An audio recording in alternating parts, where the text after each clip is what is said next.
الحمد لله وكفى وسلام على عباده الذين اصطفى أما بعد فقد قال الله تعالى في كلامه المجيد وفرقانه الحميد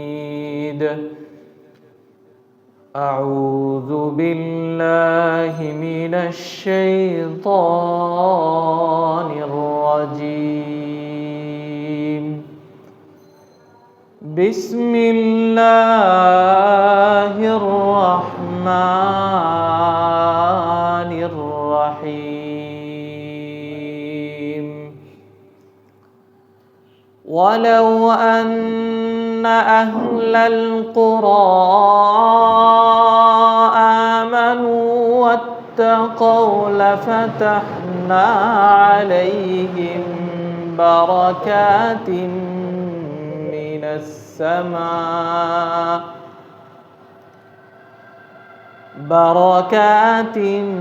من السماء والأرض ولكن كذبوا فأخذناهم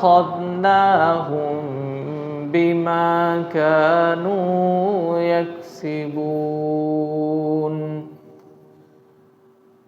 قال رسول الله صلى الله عليه وسلم لا يؤمن أحدكم حتى أكون أحب إليه من والده وولده والناس أجمعين أو كما قال عليه الصلاة والسلام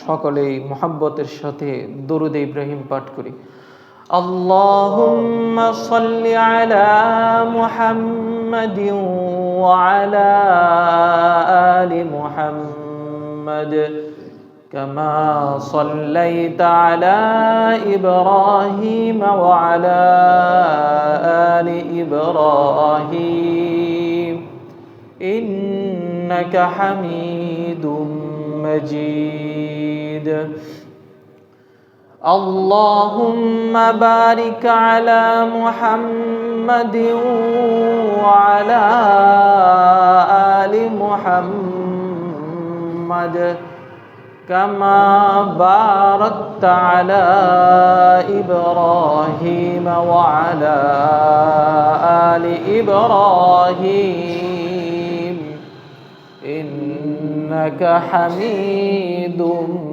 مجيد بلغ العلا بكماله كشف الدجى بجماله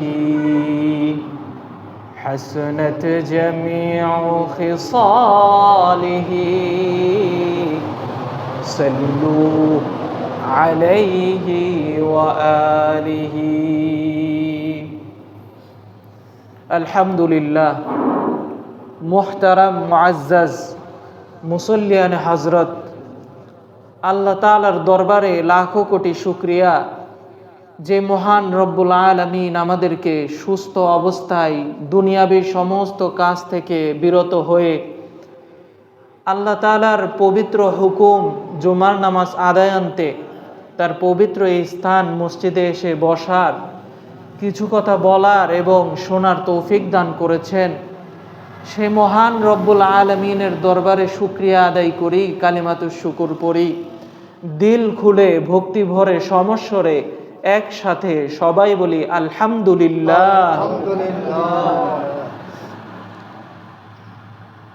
আল্লাহ তাআলা আমাদেরকে নিয়ামত দান করেছেন মসজিদে আসার এজন্য আমরা আল্লাহ তাআলার শুকরিয়া আদায় করতে পেরেছি আমাদের কত ভাই এখনো মসজিদে আসতে পারে নাই কিন্তু আল্লাহ তাআলা আমাদেরকে আগে আগে মসজিদে এনেছেন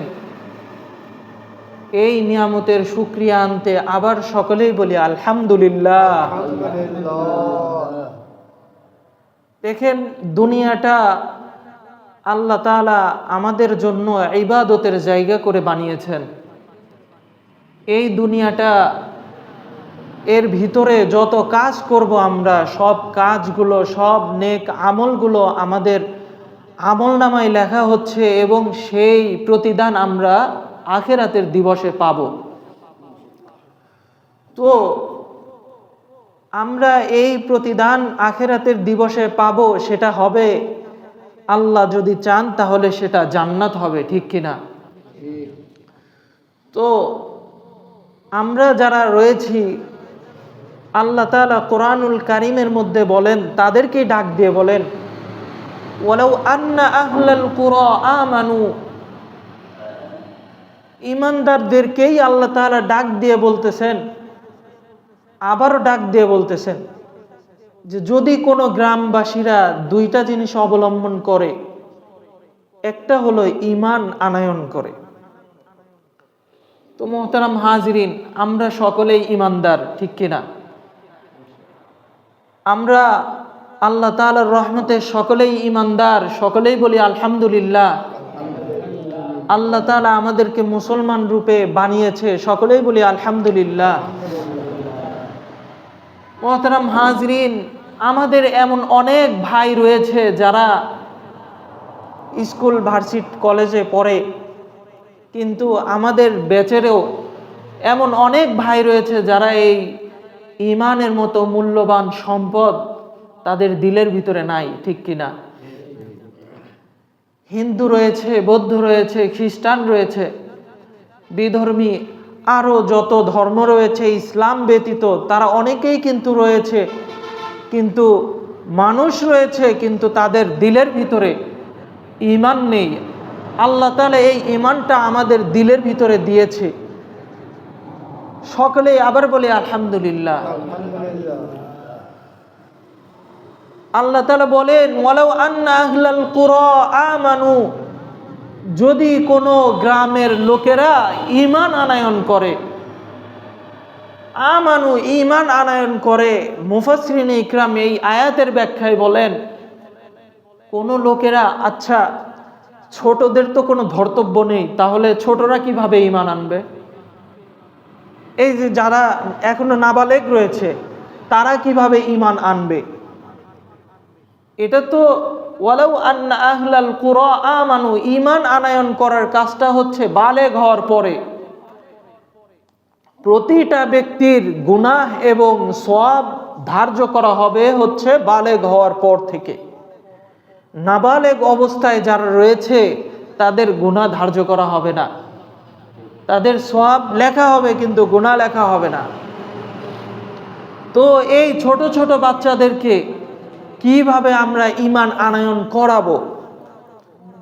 মুফাসসিরিনে ইকরাম ওয়ালাউ আন্না আহলাল কুরা আমানু এই আয়াতের ব্যাখ্যায় লেখেন যে তোমরা যারা বড় রয়েছো তারা ছোটদেরকে শিক্ষা দাও, ঈমান আনয়ন করতে হয়, যেইভাবে কালেমা পড়তে হয়, কোন কালেমার কোন অর্থ, কোন কালেমা পড়লে ঈমান আনয়ন করা যাবে, কোন কালেমায় পড়লে, কোন কালেমা পড়লে ঈমান আসবে না, কোন কাজটা করলে ঈমান থাকবে, কোন কাজ করলে ঈমানটা থাকবে না, এটা শিক্ষা দেওয়ার কথা বলা হয়েছে এই আয়াতের ব্যাখ্যায়।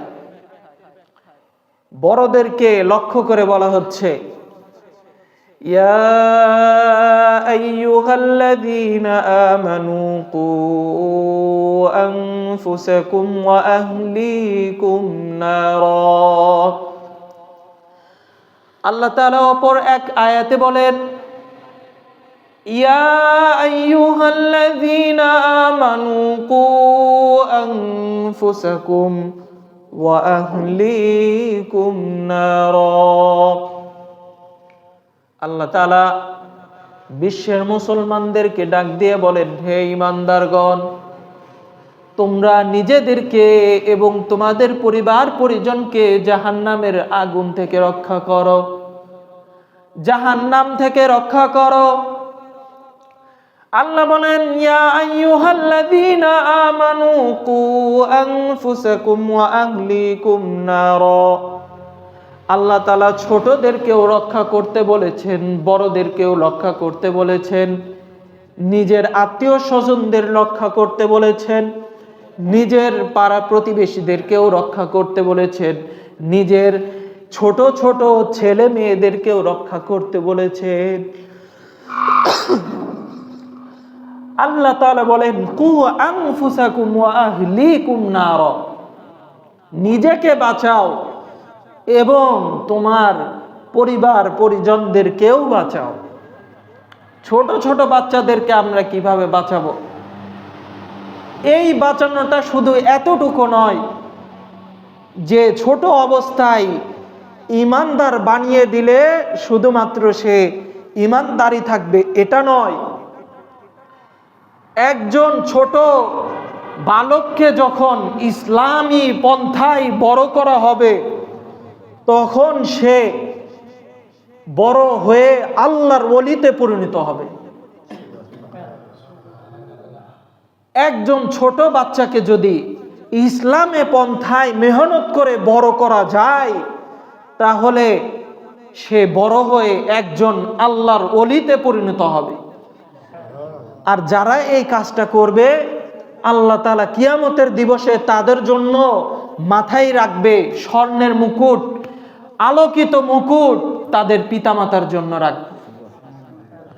তো আমরা সকলেই নিয়ত করে নিই যে আমরা ঈমান শিক্ষা দেওয়ার লক্ষ্যে আমাদের বাচ্চাদের শিখাবো। কি কি শিখাবো? কালেমা তৈয়বা, লা ইলাহা ইল্লাল্লাহ মুহাম্মাদুর রাসূলুল্লাহ সাল্লাল্লাহু আলাইহি ওয়াসাল্লাম। কালেমা শাহাদাত, আশহাদু আল্লা ইলাহা ইল্লাল্লাহ ওয়াহদাহু লা শারীকা লাহু ওয়া আশহাদু আন্না মুহাম্মাদান আবদুহু ওয়া রাসূলুহু। শিখাইতে পারবো না? সকলেই তো পারি, সকলেই বলি ইনশাআল্লাহ। আল্লাহ কবুল করে নাও। তো মুহতারাম হাজিরিন, এই ঈমান আনয়নের সাথে সাথে আরো দুইটা বিষয় রয়েছে। আল্লাহ তাআলার প্রতি ঈমান আনানো শিখাবো, আল্লাহ তাআলার হাবিবের প্রতি ঈমান আনানো শিখাবো। তার পরবর্তীতে আমরা শিখাবো আল্লাহ তাআলা এবং রাসূলের মাধ্যমে যেই বিষয়গুলো রয়েছে। সুন্দরভাবে বড় বড় আল্লাহর ওলিরা লিখে দিয়েছেন, আমানতু বিল্লাহি ওয়া মালাইকাতিহি ওয়া কুতুবিহি ওয়া রুসুলিহি ওয়াল ইয়াউমিল আখির ওয়াল কদরি খাইরিহি ওয়া শাররিহি মিনাল্লাহি তাআলা ওয়াল বা'সি বা'দাল মাউত। এখানে বলা হচ্ছে আমি ঈমান আনয়ন করলাম আল্লাহ তাআলার প্রতি, আল্লাহর রাসূলের প্রতি, ওয়া মালাইকাতিহি আল্লাহ তাআলার যত ফেরেশতা রয়েছে সমস্ত ফেরেশতার প্রতি, ওয়া কুতুবিহি তার যত কিতাব রয়েছে, হযরতে আদম আলাইহিস সালাতু ওয়াস সালাম থেকে আমাদের নবী বিশ্ব নবী জনাবে মুহাম্মদুর রাসূলুল্লাহ সাল্লাল্লাহু আলাইহি সাল্লাম পর্যন্ত যত কিতাব আল্লাহ তাআলা নবীদের উপর রাসূলদের উপর নাজিল করেছেন, সমস্ত কিতাবের প্রতি ঈমান আনয়ন করতে হবে।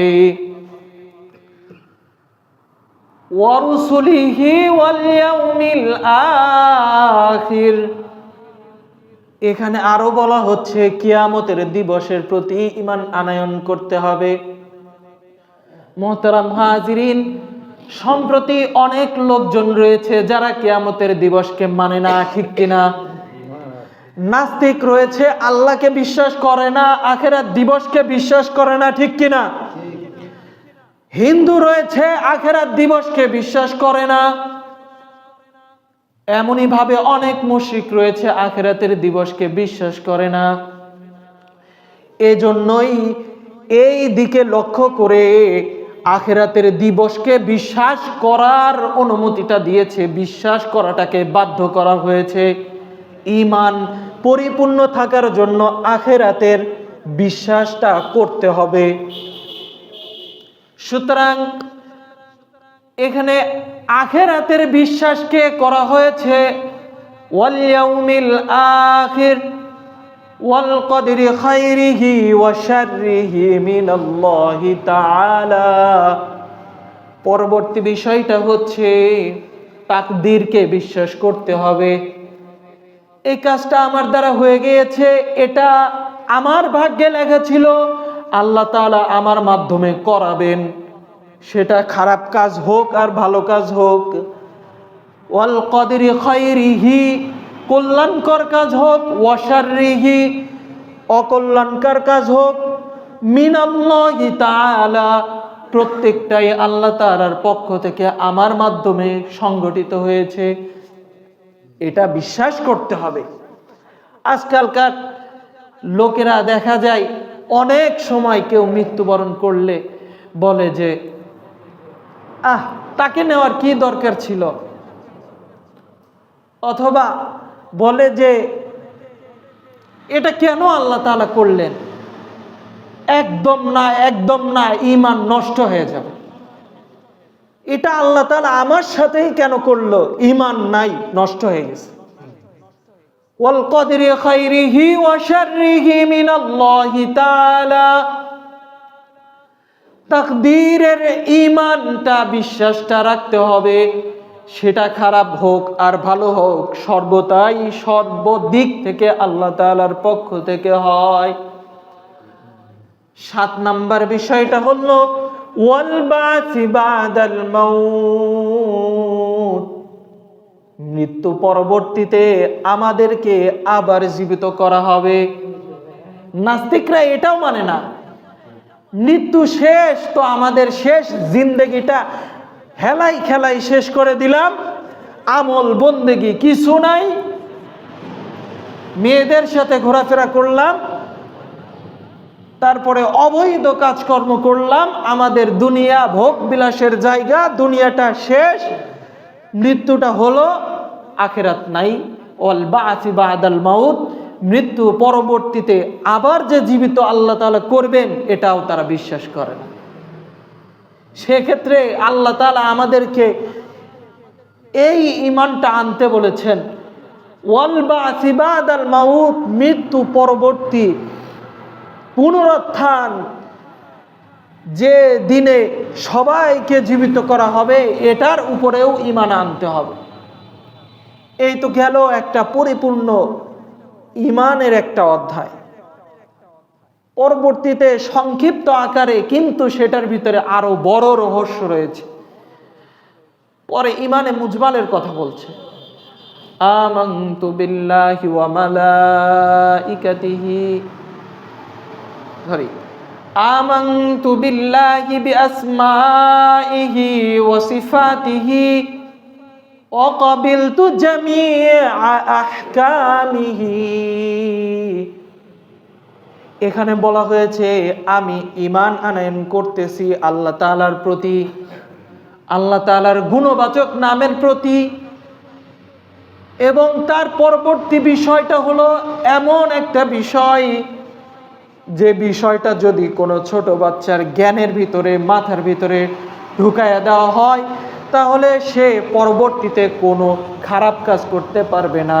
ওয়া ক্বাবিলতু জামিআ আহকামিহি, সমস্ত হুকুম আহকাম, আল্লাহ তাআলা প্রদত্ত যত হুকুম রয়েছে, এই সব হুকুমকে আমি ছোট থাকতেই মেনে নিলাম।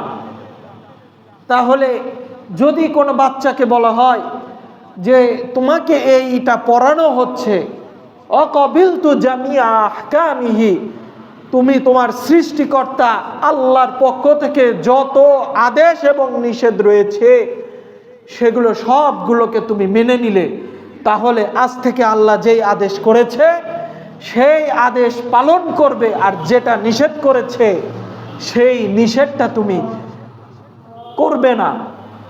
তাহলে এটা ছোটদেরকে বোঝানো সম্ভব না? অবশ্যই সম্ভব।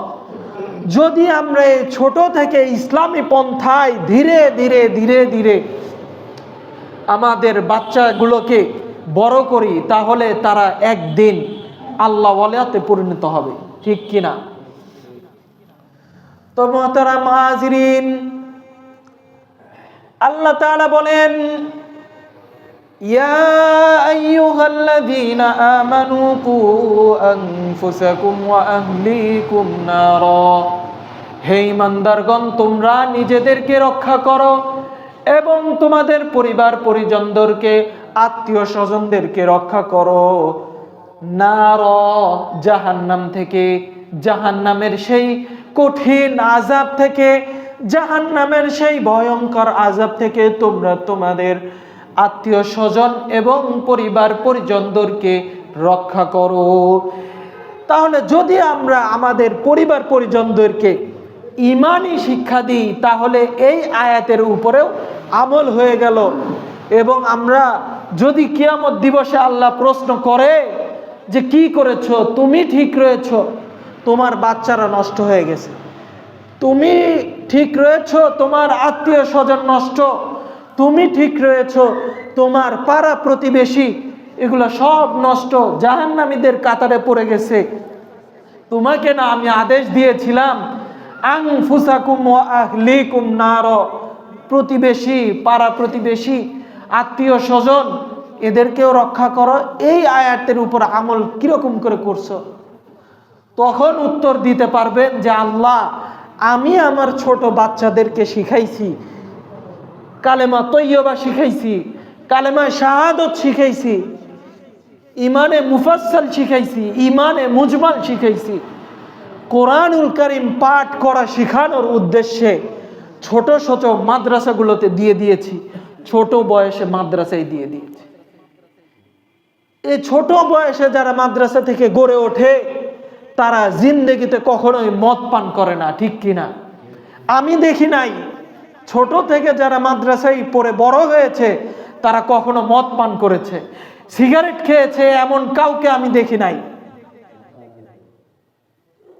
ডাকাতি করেছে এমন কাউকেও দেখি নাই, লুণ্ঠন করেছে এমন কেউ হয় না যারা ছোট ছোট থেকে ইসলামী পন্থায় গড়ে ওঠে, যাদের পিতা মাতারা 10 বছর হওয়ার সাথে সাথে বেতের বাড়ি শুরু করে দেয় নামাজ পড়ার জন্য। কিন্তু হায় আফসোস, আজকে মুসলমানদেরকে এত আফসোসের সহিত বলতে হয় যে মুসলমানদের সন্তানেরা তারা আজকে নামাজের প্রতি অনেক দুর্বল, তাদের পিতামাতারাও তাদের সন্তানদেরকে নামাজ পড়ানোর প্রতি অতি দুর্বল। আফসোসের বিষয়,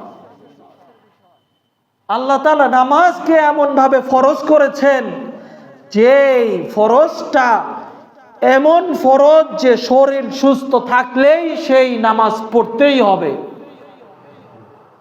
তার শুধুমাত্র রুখসত কোন জায়গায়, যখন সে একদম জ্ঞানহীন থাকবে এই নামাজের ব্যাপারে তার রুখসত রয়েছে তখন, যখন একটা মানুষের জ্ঞান থাকবে না।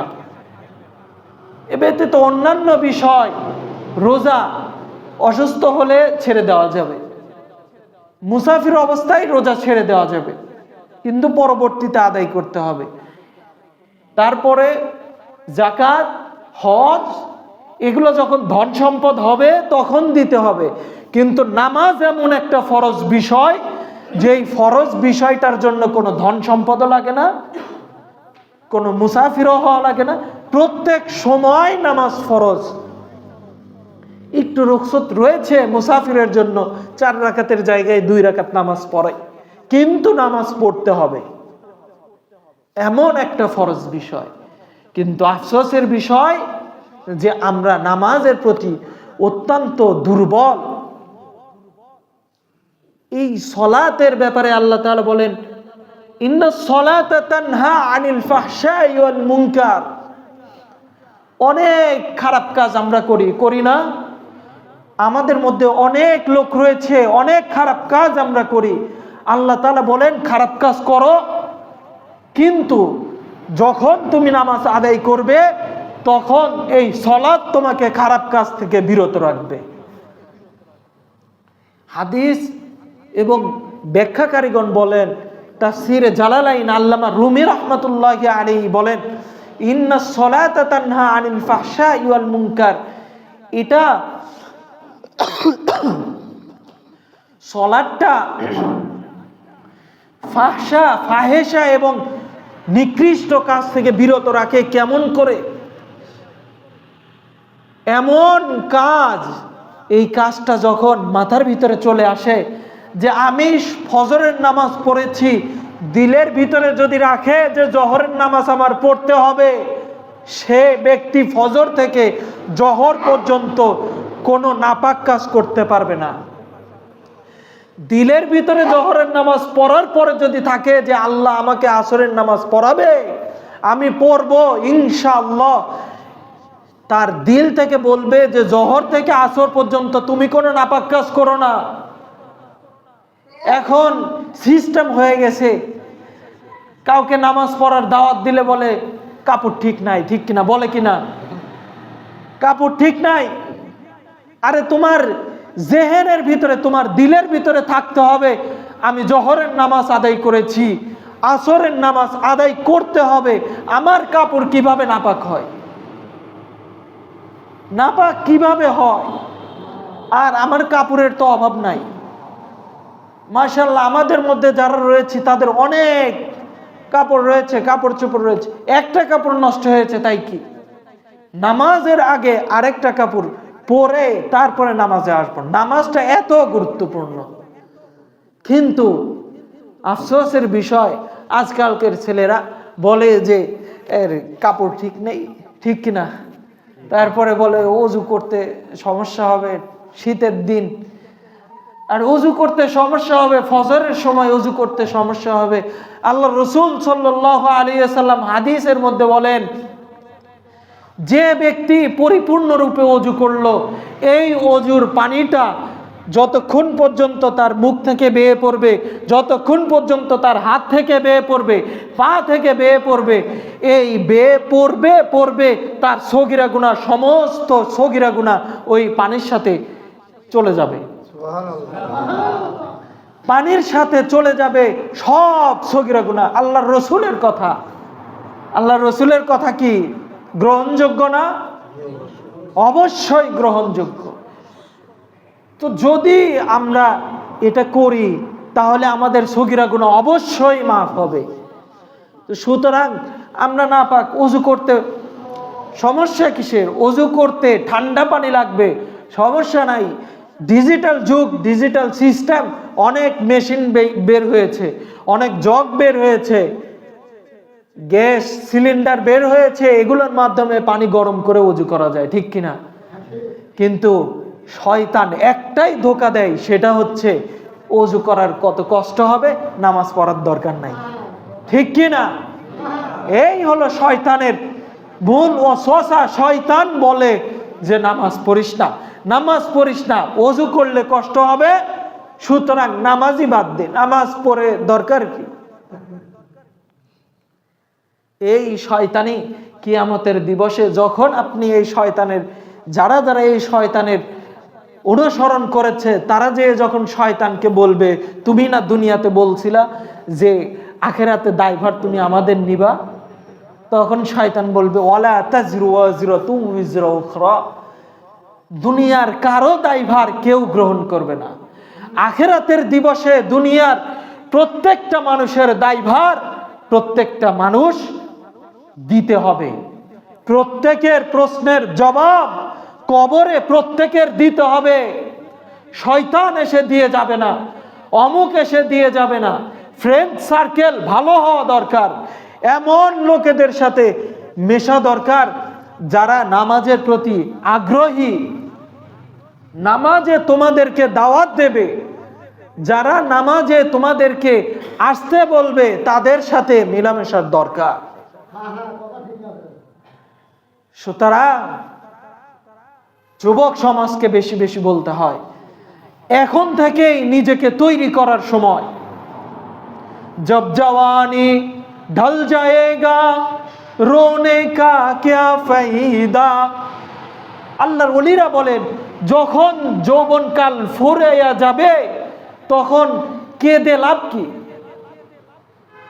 এখন অনেক বৃদ্ধ রয়েছে, এখানেও নাকি পুরা বিশ্বের ভিতরে যদি লক্ষ্য করা হয় অনেক মুসলিম বয়োজ্যেষ্ঠরা রয়েছে যারা কালেমা তৈয়বা আগে থেকে না পড়ার কারণে উচ্চারণ করতে সমস্যা হয়, কষ্টের কথা।